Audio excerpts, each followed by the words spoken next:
Bam, bam, bam, ba-dam, bam, bam. I know it's early, but I'm awake, so might as well get this out before my brain collapses again. It's been a really bad week for me brain-wise and just bleh. Okay, so we have got a smorgasbord. There's a word you don't hear much anymore. Smorgasbord of new games announced in the past couple days. Thanks as always to ENWorld for these lists and links and stuff. And look at all the free things I'm getting for looking at the eWorld page for you guys. You can get fountains at Lowe's because, ads. All right. So Tomb Raider 2024 has been announced for Evil Hat Games. Interesting because Evil Hat was just, in the news like a week ago for all the issues and they're going through. But I guess they managed to pull through and somehow get the license to Tomb Raider for a role-playing game. Only, 20 years too late. But hey, Netflix has announced they're doing a new Tomb Raider anime thing. It should be out sometime in March based upon the more recent video game interpretations of Lara Croft, not the older ones. The one where she gets trapped on the island or whatever and has to work her way through and stuff. And she's more realistic and less jiggly. I only played Tomb Raider once at Barry Oster's house. So that would have been 1985, 86. And we played it for about 2 hours and we broke the game.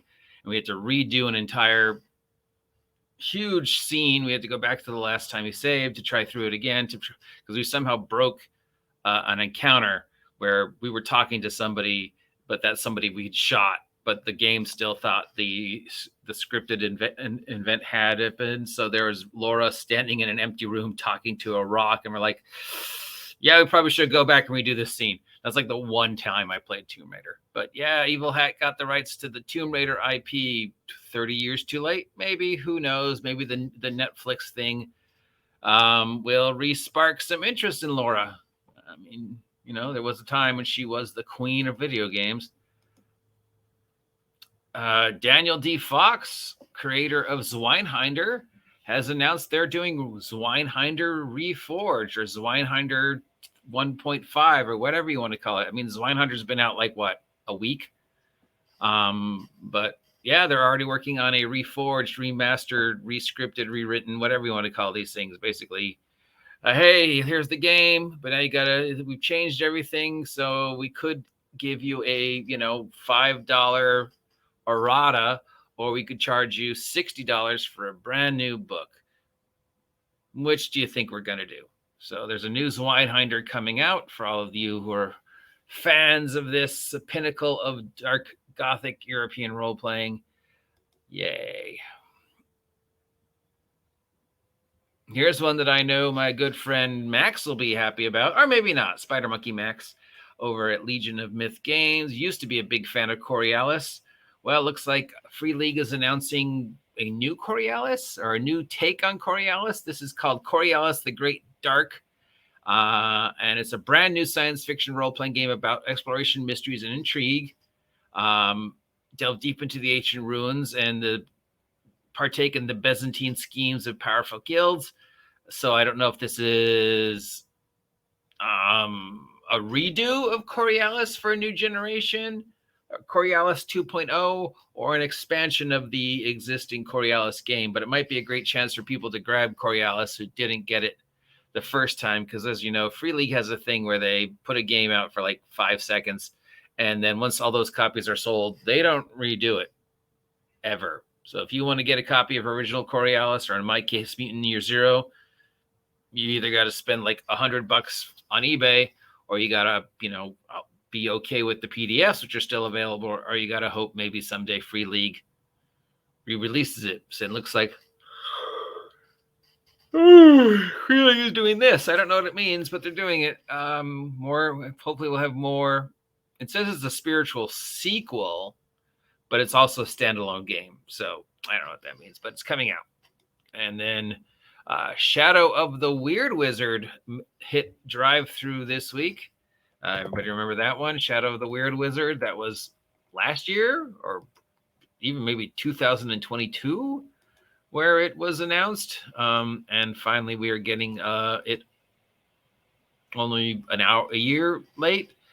This is on the list of most anticipated tabletop role-playing games. It is a sequel to Shadow of the Demon Lord, which is a highly, highly recommended and highly reviewed, very popular game that nobody's heard of. People claim it's like better. It's 4E done right. This is the spiritual successor, but it's more family friendly for kids and families to play together. So, and it's on drive-through, and it's the #1 spot on drive-through. It is $20 for the PDF, no print on demand yet.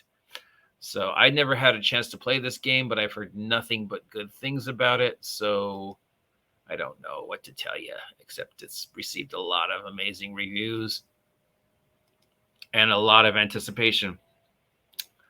Troikia, the acid punk fantasy gonzo weirdness that is Troikia, apparently has a new thing coming out and a lot of new third-party stuff. So if you're looking for some new stuff, or if you've never seen Troikia before and like the acid late 1970s heavy metal inspired, Mobius, Invisible Garage type stuff, is available, and you can get it free at their site, and looks like they're doing some new stuff with it for the first time in a while. My friend Ra Rasputin used to do a lot of stuff commenting on that Troikia, but he hasn't commented or done any reviews in a while, but you can still find them on his page.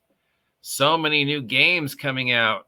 If you're a fan of Scooby-Doo like I am, Greg Leatherman is coming out with a family-friendly kind of kiddie horror film inspired by Scooby-Doo, obviously inspired by Mysteries Incorporated Scooby-Doo. If you never saw Mystery Incorporated Scooby-Doo, the 2 seasons of that on Netflix, it's great. I highly recommend it. And it explains so much of the Hanna-Barbera mystery-solving teen trope and why there were so many and why they all seem the same. Like a Jabberjaw, Captain Caveman, the Funky Phantom, Speed Buggy, Butch Cassidy and the Sundance Kids, Josie and the Pussycats. Remember all these shows? The mystery-solving Jabberjaw, the mystery-solving teens and their animal sidekick. Well, if you never saw Mystery Incorporated Scooby-Doo on Netflix, I highly recommend it because they go to great lengths to explain all these mystery teams throughout the world, and how they all link to like the sort of weird H.P. Lovecraft type alternate universe thing. It's a great show. I highly recommend it. And it looks like this guy's done a game inspired by it and the mystery solving team thing. And that's coming out pretty soon. Why am I doing this? I don't know, because I was awake and I was looking and I was like, damn, there's a lot of new games coming out. A lot of new games. Did we really need a new Zweinhinder? Do we need a Tomb Raider licensed RPG? Do we need a new Coriolis? Well, for those of us who never had a chance to get Coriolis, it might be the only way we can. Shadow of the Weird Wizard, over a year late, but highly anticipated. New Troikia, this mystery game. I mean, I love Scooby-Doo, but I don't know if I need a role-playing game based upon it. I could easily just do Scooby-Doo using 5e or Everyday Heroes. So, yeah. Now, there's a point to all this. Following up on a video our good friend Stephen Glicker did for Roll of Combat. Are there too many games and are there too many game companies? And what does that mean? Because right now the market is saturated. It is a great time to be a tabletop role-playing game fan, but it's also a horrible time to be a tabletop role-playing game fan because there's just so much. And it seems like there's more and more every day. And there's countless games where you're kind of like, I want that. I kind of want that. I'm interested in that. And every day I see more and more people doing reviews of obscure games. Like Grim Jim just seems to be digging up these really obscure, bizarre games that he's reviewing. And, I'm like, I'm not in the financial position to just buy a game simply to review it and then, maybe make half what I paid for it on eBay. If I'm never going to use it, I'm probably not going to buy it, unfortunately, is the way I think. But, it just seems like every day there's another new game, and every new day there's like people going, oh, I'm interested in this game, but I've got limited budget. Which one do I get? Which one do I don't get? Which one is the 5e killer? Which one is the Wizards of the Coast killer? Which one is the best one for kids, for families, for women? What's the best role-playing game I can play with my cat? I don't know. Steve seems to be more of a strat sim player than a role-playing player. He's got these long, complicated plans that he plays out over days at a time. So yeah, he's more of like a Civilization 5 player than a D&D player. Right now he's conquering the tables. So yeah. So are there too many game companies? Are there too many games? We have a limited amount of gamers who have a finite amount of money, and we've got hundreds and hundreds of games just falling out of Santa's toy bag every day. And some of these look amazing. And it's like, oh, wow, I'd really want that. But what do I ever do with it? Like the Scooby-Doo thing. Sure, I would love a Scooby-Doo game, but I could also just hack 5e and turn it into Scooby-Doo, or Everyday Heroes and turn it into Scooby-Doo. The 5e would be the perfect system for Scooby-Doo. If I was going to do a 5e horror game, I would do, Mystery Teens probably. It would probably be the best that would work with the engine that is 5e, since 5e is a Saturday morning cartoon heroic fantasy role-playing game. So do I need a brand new system to do a game? And speaking of brand new systems, segue!